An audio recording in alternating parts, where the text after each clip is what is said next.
Fabrice Guyonneau, SCEA Le Gillard. Ici, on est situé à la Dagonnière et le second site fait partie de la commune des Ponts-de-Cé. On produit du maïs semence principalement.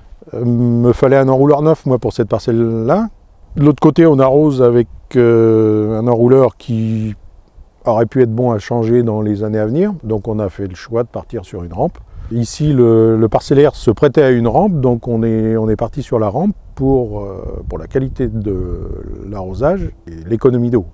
Arnaud Bousselin, je suis le gérant de Simafal Pro. Notre activité, c'est principalement de l'irrigation sur toute la région du Val-de-Loire. Quand on vient chez l'agriculteur et qu'on se pose la question d'une nouvelle parcelle à irriguer, on part toujours du principe d'être en enrouleur au départ, et puis on regarde s'il n'y a pas d'autres solutions. On se pose la question soit de la rampe, soit du pivot.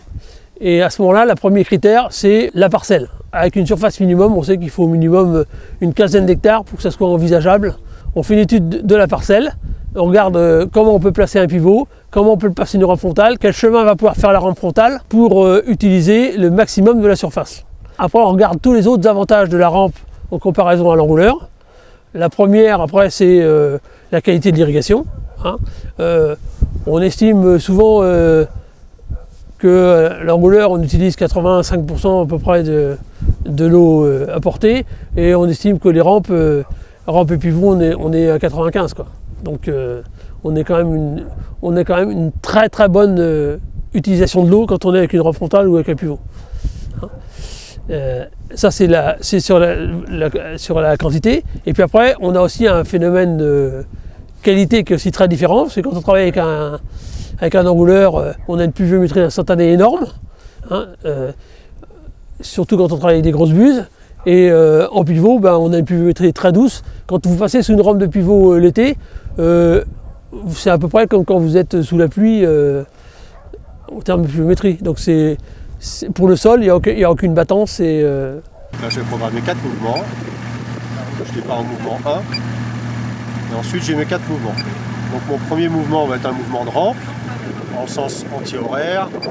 Là, je vais arroser, donc il programmera par exemple 20 mm ou 15 mm, je ne sais pas. Il s'arrêtera quand il rentrera son piquet. Quand il rencontre son piquet, il passe au deuxième mouvement, donc il va être un mouvement pivot qu'on va faire à l'intérieur du champ, donc dans l'autre sens, à sec, puisqu'il est à l'intérieur du champ, on mettra à vitesse maxi. Et on va s'arrêter lorsqu'il rencontrera la barricade. Une fois qu'il rencontrera la barricade, c'est la condition de fin, on passera au troisième mouvement, qui est un mouvement en rampe, donc en sens anti-horaire. Là, il arrose, il met la même dose que sur le premier mouvement. On s'arrête au piquet. Et au quatrième mouvement, on fait le mouvement pivot pour revenir à la position de départ. À sec, et je m'arrête à la barricade. Une fois qu'il a programmé ces 4 mouvements, il revient et il appuie sur départ sec. Au départ, effectivement, la personne qui a le parcellaire, la personne qui a les cultures à mettre en dessous un pivot, il met un pivot, il ne se pose même pas de question, c'est un pivot. C'est ce qui coûte le moins cher. En coût d'exploitation à l'hectare, le pivot c'est la solution la moins chère, et de loin comparé à un enrouleur. Par contre, il faut avoir le parcellaire, il faut avoir les cultures à mettre en dessous tous les ans. Si effectivement on travaille qu'1 an sur 2 avec de l'irrigation, tout de suite ça rallonge le délai de rentabilité à 2 ans, par 2. Donc on a les pivots, ça c'est le système idéal, on va dire. Malheureusement, il n'y a pas des parcellaires qui s'y prêtent tout le temps, donc on va avoir des solutions un peu intermédiaires, où on va rajouter des systèmes corner par exemple, on va avoir une dernière travée qui va pouvoir s'escamoter, donc on va pouvoir un peu épouser des contours de champ qui ne sont pas tout à fait ronds. On va avoir un système de fil plus, où on va pouvoir casser des structures, donc on a des systèmes un peu alternatifs d'amélioration qui vont aider à épouser des formes un peu particulières.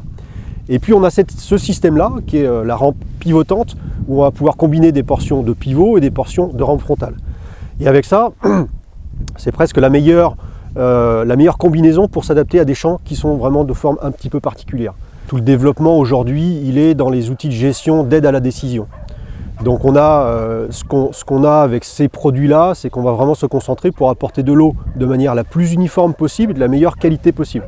Par contre, il faut l'apporter au bon moment, à la bonne dose, et c'est là où il y a vraiment tout un panel de solutions qui sont apportées et qui sont en cours de développement pour aider l'agriculteur à irriguer correctement.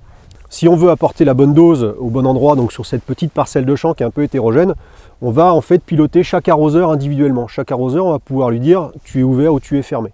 Et donc lorsque la rampe va passer au-dessus de cette zone-là, en imaginant que c'est une mouillère par exemple, ou un petit ruisseau qu'on ne veut pas arroser, lorsque l'arroseur va passer, puisqu'on connaît la position précise de chaque arroseur, lorsque l'arroseur va passer au-dessus de la zone qu'on ne veut pas arroser, on va le couper. Et donc on va pouvoir moduler complètement l'apport d'eau suivant les zones. Donc tout ça c'est préparé en amont, c'est-à-dire qu'on a une carte de sol avec un champ, avec les différentes zones, avec telle zone où on va porter peut-être 80% de la dose normale, l'autre où on va porter 70%. On charge ça dans le système, et le système, connaissant la position de chaque arroseur, va piloter chaque arroseur individuellement. Mais c'est chargé une fois, et après le système se débrouille.